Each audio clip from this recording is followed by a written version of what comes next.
Okay, this is something that just popped into my head. I think it's very relevant. So I'm sure you know what's happening around Kanye West, right? I don't know if you've probably been this. I don't know if Recently? you've this. Yeah, Oh no, you got to fill me in, man. Listen, I'm listen, sure. listen. People think I'm joking when in the book when I say I don't watch the news unless two people tell me something. So Yeah, now you yeah. you said it. Let me know. Yeah, I guess. Yeah, I mean, I agree with you. I'm someone that doesn't really watch the news on a regular basis. I just get my news, just throwing at me, whether it's in the gym, whether it's on LinkedIn, whether it's on Feedly, different platforms. So two things surrounding Kanye West. So one, of course, he released a bunch of T-shirts called White Lives Matter. And I think it's the reverse psychology on the Black Lives Matter thing because I don't want to get into any controversy, but anyway, Yeah. he released a clothing line called White Lives Matter, and then the black communities started the uproar around it. And he's starting to get cancelled, and people are starting to threaten him and things like that. But he's refusing to step down. You have the likes of Candace Owens who's supporting him, and then what's happened also is that recently I think JP Morgan, I've just heard today, have cancelled Kanye West, so now he has to go and take his funds to another wealth investment bank. So it's really really crazy what's happening over here. So I guess my question to you is.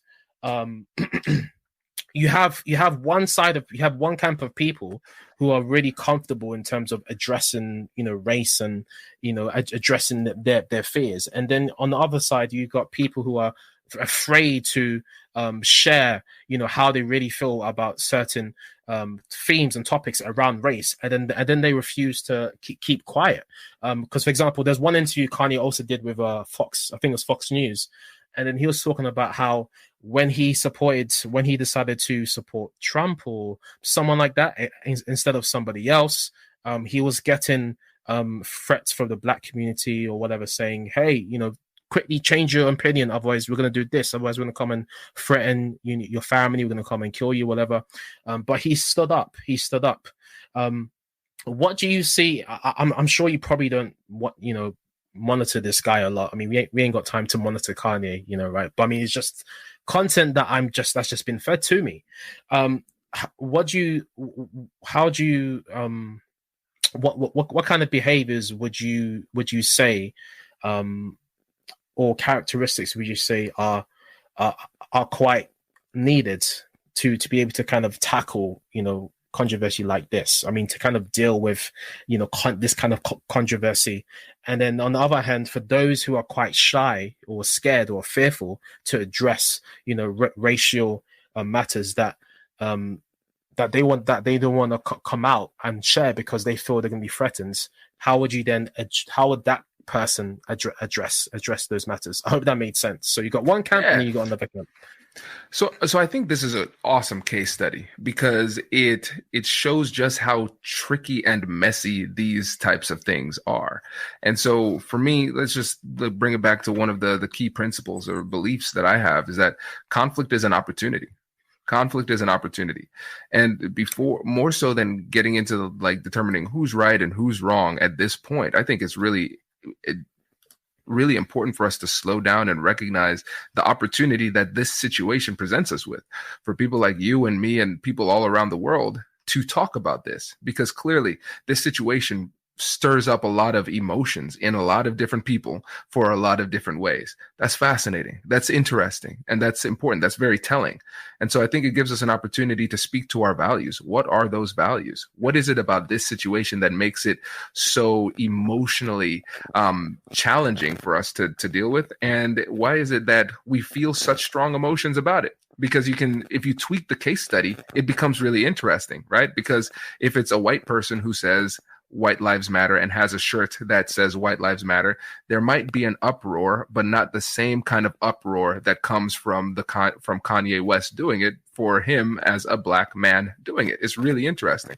And I think it It's very speaks a lot interesting. to our psychology too, just the psychology of tribalism. Because whenever these types of things come up, it immediately spurs up a lot of emotionality, number one. Mm-hmm. And then people immediately start to take sides, and then they Mm-hmm. immediately start to vilify each other in the Yeah, interaction, right? But what's yeah. really not happening is communication. True communication is not occurring.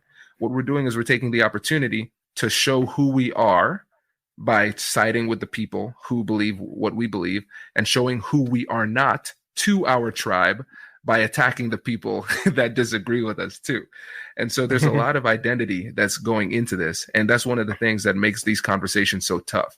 So one of the things I outline in the book is that the two things that make these conversations about race so triggering for everybody is, number one, identity. Who am I? What does it mean to be a person like me? And number two, morality. What does it mean to be a good or bad person? And when those two things come together in these situations, rational thought often sits at the sideline, and then we just start to attack each other. So I think I think before we start picking like who's right, who's wrong, what's the right thing to do, I think, again, just individual people like you and me, we could use this as an opportunity to talk to each other, learn from each other, and connect, instead of taking it as an opportunity to attack and pull ourselves further apart. Yeah, I totally agree with that. I guess there's more diplomatic ways to go about tackling this kind of issue or making a statement.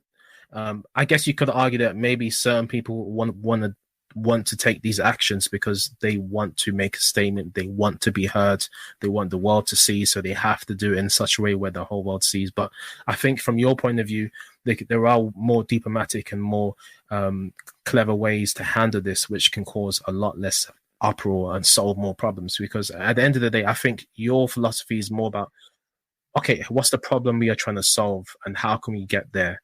And what do we need to do to get there? What is the why? So I think that's what I like about your way of tackling, of resolving conflict, because you always dive deeper. What is the why? Where does this come from? How can we get to the root of the matters, and how can we break this down? Okay. What would you say are some of the most common